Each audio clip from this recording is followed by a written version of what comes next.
Mano Yohanan, una consulta, ¿me puedes explicar un poquito más o detallarme un poquito más aquello que tú me enseñaste o que también escuché en una de tus enseñanzas, que no tienen ni un antecedente de Pablo, ni historia, ni nada por el estilo de Rab Shaul? Quiero saber porque me gustaría aprender eso, porque en verdad veo que el problema que se origina no lo origina Yeshua, no lo originan sus primeros apóstoles, sino que de alguna manera o interpreta mal a Rab Shaul, o este hombre o quien lo haya puesto ha inventado algo que ha trastornado a la fe. Sí, amado.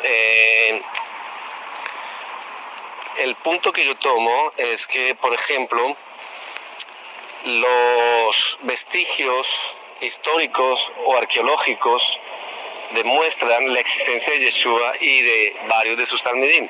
¿Cómo?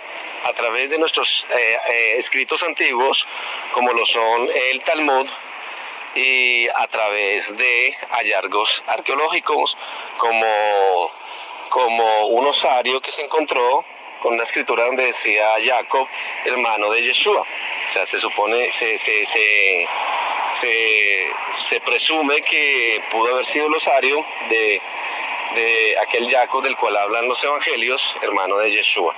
Y también de una sinagoga antigua en la ciudad de Susia, que aparece la escritura hablando de Yeshua como Menahem, como consolador para el pueblo de Israel. Son vestigios que aún ni siquiera los rabinos contradicen, porque, por ejemplo, en el Talmud hay tratados donde hablan de Yeshua, lógicamente hablan despóticamente de él, dicen que nació de una relación ilícita entre Miriam y un soldado romano, pero entonces hablan de él, ¿sí me entiendes? Aunque mal, hablan de él. Y hay algunos donde hablan de varios de sus talmidim. Pero al punto que voy es que arqueológicamente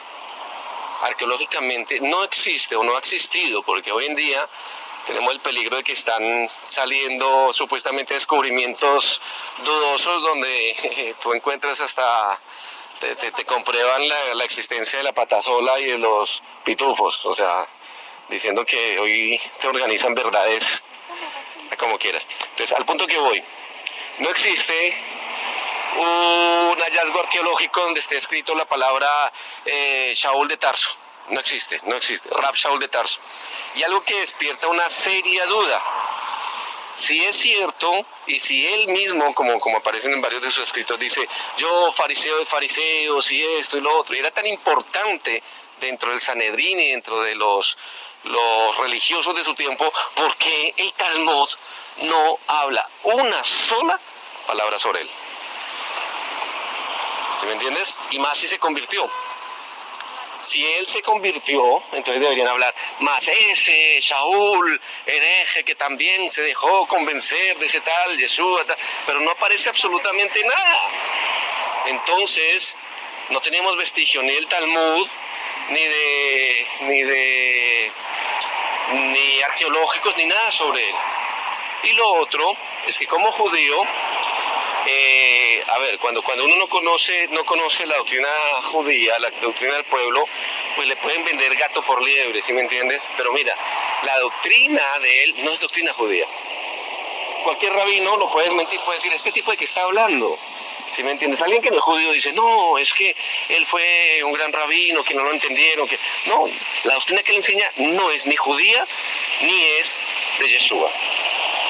Entonces eso es lo que entra a dudar quién bendito se escribió ese libro. Ese libro, o sea, sus enseñanzas no son doctrinales del judaísmo, no lo son. Así en algunas partes diga que el judío de judíos y todo lo que dice, ¿sí me entiendes? Pero no es una doctrina que tuviera un rabino en ese tiempo. Y lo mismo, no es doctrina de un talmid de Yeshua.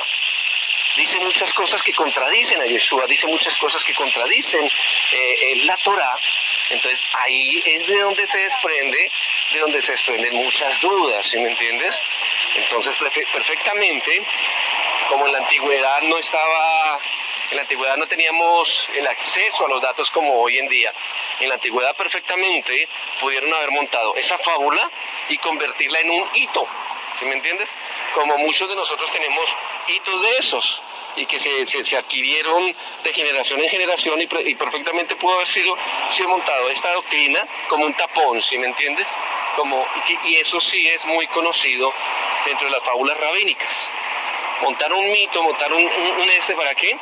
Para que los rabinos, a través de sus mitos, a través de esas fábulas, a través de montar personajes